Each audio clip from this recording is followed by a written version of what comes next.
রান্না করে তোমাদেরকে খাওয়াবো। তারপর তুমি সেখান থেকে যত ইচ্ছা তত খেয়ে নিও। এখন শুধুমাত্র একটু অপেক্ষা করো আর আল্লাহ তাআলার উপর ধৈর্য ধারণ করো।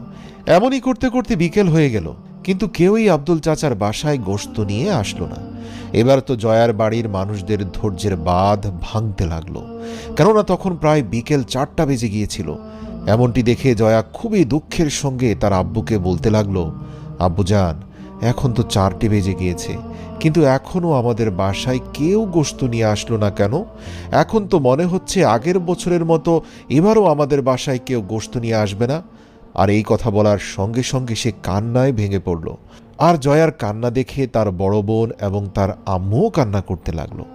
আর নিজের সামনে তার বিবি বাচ্চাকে কান্না করতে দেখে আব্দুল চাচাও তখন আর ঠিক থাকতে পারল না। এই জন্য আব্দুল চাচা নিজের বিবি বাচ্চাদেরকে সান্ত্বনা দিয়ে বলতে লাগলেন, হতে পারে